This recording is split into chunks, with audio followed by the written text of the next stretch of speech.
The Demonslayer Chronicles, Volume 1, A Shadow on the Throne by Joseph J. Blakey, Prologue. The black dragon descended upon the alabaster towers of Arjun, like the sinister shadow of death itself. As if the darkness it brought with it was not herald enough, the beast let out a horrific roar, announcing its malevolent intent to all who remained in the doomed city. It swooped low above the rubble left in the wake of previous attacks. Indeed, this was not the first time the dragon Mordrekin had made its awful presence known in Arjun. Many of the town's once beautiful structures were now only smoldering ruins. The king's army had been utterly depleted in a series of vain attempts to bring an end to the dragon's wrath. The latest to attempt this impossible feat had been the king's own brother, Sir Saluthius. Mordrekin reared up before the ivory-colored towers of King Eluthian's palace. The beast's massive flapping wings drove a strong, acrid wind through the castle. Serpentine eyes alight with malice scanned the ramparts for any sign of resistance, but no one dared confront the monster. With no enemies in sight, the dragon opened its cavernous mouth, revealing teeth the size of grown men.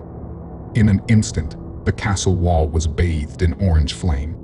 The firestorm lasted for several seconds before the dragon finally relented and turned away, leaving blackened stone and the charred remains of the king's once glorious standard as evidence of its might. It left something else behind as well, the broken, lifeless body of Saluthius. Saluthius was buried the following day. The ceremony marked the end of a hero's life, but it represented a far greater end as well, the end to any hope that might have remained for the people of Arjun. The last of the kingdom's great warriors having been laid low by the Black Dragon, it was now clear to even the most stalwart of citizens that it was time to abandon their cursed nation and build a new life for themselves in a land where monsters only existed in the dreams of children, if indeed such a place could be found. But with a whisper came a spark to rekindle the flames of hope in the heart of the ill-fated king. "A word in private, if it pleases your highness," the Archbishop of Dunsborough spoke in an urgent tone.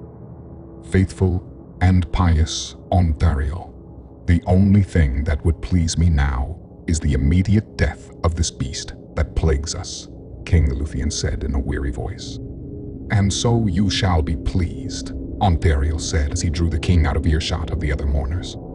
"Forgive my disbelief, your eminence, but I find it difficult to see how that is possible," the king said skeptically. "I had a vision last night," Onthariel explained. "Now, as I describe it to you, keep in mind that it was I who also had a vision predicting the coming of the dragon. Yes, through tragedy, your veracity has been well established," the king conceded. "Please, speak on." "Two strangers will come to our land," the archbishop continued. "One will save us from destruction." At this, the king's eyes lit up. "When will he come?" he asked eagerly. "Very soon," Onthariel replied. "But before your thoughts turn to rejoicing, I ask that you consider my vision in its entirety, for as I said, we will be visited by two strangers." "And what of this second stranger?" Eluthian asked. "He will appear much like the first," Onthariel explained, "but in truth he is far different. He too will do great deeds, but he is a beguiler. He will gain your confidence only to betray you. The blood of innocence will stain his sword, and the minds of many will fall victim to the contagion of his lies. He is evil embodied, a demon in the guise of a mortal. Is not our course of action clear then?" the king asked. "Do we not simply embrace the first stranger and exile the second?" "Oh, that it was so simple, your highness," the archbishop said. "But alas, I was told only of two strangers and the nature of their character. The terms first and second only refer to the order in which I chose to describe them to you. In truth, the order of their arrival was not revealed to me." "Surely the one who slays the dragon is our savior," the king deduced.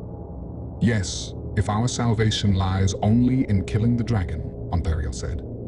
"However, consider the nature of the deceiver.